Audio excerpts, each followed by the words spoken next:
કાર્યક્રમ યોજાયો છે એના અનુસંધાને સંગઠન દ્વારા આપણે આજે મુન્દ્રા મધ્યે ડૉક્ટર બાબા સાહેબ આંબેડકરની 133મી જન્મજયંતિ નિમિત્તે અહીં રાષ્ટ્રીય માનવ અધિકાર સુધાર સંગઠન દ્વારા બાબા સાહેબની પ્રતિમાને ફુલહાર અર્પણ કરી અને એના જયઘોષ સાથે આજે આપણે એમની જન્મજયંતિનો ઉત્સવ મનાવ્યો છે. હાલે મુન્દ્રા તાલુકા લેવલે રાષ્ટ્રીય માનવ અધિકાર સુધાર સંગઠનના પ્રમુખ હું હરેશ મોથારિયા તરીકે અને અમારા ગુજરાત પ્રદેશના પ્રમુખ પણ અહીં છે અને અમારી સમસ્ત ટીમ છે તે વિવિધ ક્ષેત્રના કાર્યો અમારી સંગઠન વતી અહીં કરવામાં આવી રહ્યા છે. ત્યારે આજે જ્યારે આપણા ભારત દેશની અંદર ભારતના તમામ નાગરિકો માટે જે સમાનતાના અધિકારો ડૉક્ટર બાબા સાહેબ આંબેડકરે આપણને આપ્યા છે એમાં અનેકાનેક જે આપણા હક અને અધિકારો છે એના પ્રત્યે આપણા ભારત દેશના નાગરિકો જાગૃત બને. ખાસ કરી આપણા દેશની માતાઓ બહેનોને પણ અત્રેથી રાષ્ટ્રીય માનવ અધિકાર સુધાર સંગઠન વતી અમે કહેવા માંગીએ છીએ કે ભારત દેશની મહિલા પણ પોતાના હકને અધિકારો માટે જાગૃત બને, વિશેષતમ રીતે જાગૃત બને. કારણ કે આજે જે ભારત દેશનો સંવિધાન છે એ દેશના સંવિધાનને ભારતના દરેક નાગરિકોએ પોતાના ઘરમાં વસાવવું જોઈએ અને ન માત્ર વસાવવું જોઈએ પણ એનો અધ્યયન કરવું જોઈએ, એને ભણવું જોઈએ. તો દરેક દેશના નાગરિકોને ખ્યાલ આવશે કે ડૉક્ટર બાબા સાહેબ આંબેડકર મહામાનવે આપણા માટે શું કર્યું છે. બાબા સાહેબે કોઈ પણ જાતિ, ધર્મ, પંથ કે લિંગ ભેદમાં ક્યાંય પણ કોઈને અન્યાય કરેલ નથી. દરેક માટે સમાનતાના અધિકારો આપેલ છે.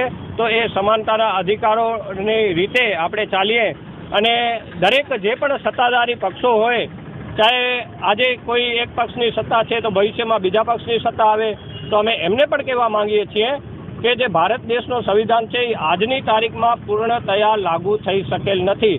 જો લાગુ થઈ ગયું હોત ને તો આજે આપણને આખા વિશ્વમાં ખરેખર ભારત એક વિશ્વગુરુ અને અવ્વલ દરજાનો એક દેશ અને સૌને સમજી લ્યો કે રાહ ચીંધનાર એક દેશ આપણો બની ગયો હોત. પણ ભવિષ્યમાં પણ આપણે સૌને એવી શુભેચ્છા અને શુભકામનાઓ પાઠવીએ કે ભારત એ આખી દુનિયાને લીડ કરે અને ભારતના સંવિધાનને આજે અનેક દેશો જ્યારે અપનાવી રહ્યા છે ત્યારે ભારતના લોકો અને ભારતની રાજકીયો પણ પૂર્ણતયા એને અમલવારીમાં લાવે એવી રાષ્ટ્રીય માનવ અધિકાર સંગઠન વતી અમારી અપીલ છે. અને અમે મુન્દ્રા તાલુકાના, કચ્છ જિલ્લાના અને ગુજરાતના તમામ નાગરિકોને અત્રેથી કહેવા માંગીએ છીએ કે રાષ્ટ્રીય માનવ અધિકાર સુધાર સંગઠન અત્રે ગુજરાતમાં, કચ્છમાં અને મુન્દ્રા તાલુકામાં સક્રિય છે.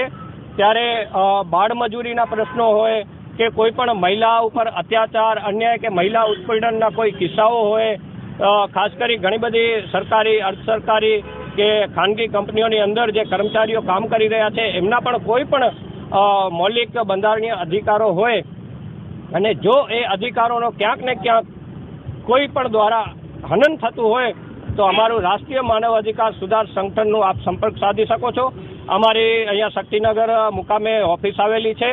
તો તમામને ફરીથી એ વિનંતી કે આપ સૌ આપના હક અધિકારો માટે જાગૃત થાય અને દેશના તમામ લોકો માટે, ગુજરાતના તમામ લોકો માટે અને પર્યાવરણ માટે અને પ્રદૂષણની સામે અને તમામ જે બંધારણીય આપણા અધિકારો છે એના માટે રાષ્ટ્રીય માનવ અધિકાર સુધાર સંગઠન આપની સેવામાં સદૈવ હાજર રહેશે. ફરીથી બાબા સાહેબ આંબેડકરની 133મી જન્મજયંતિ નિમિત્તે ખૂબ ખૂબ શુભેચ્છાઓ.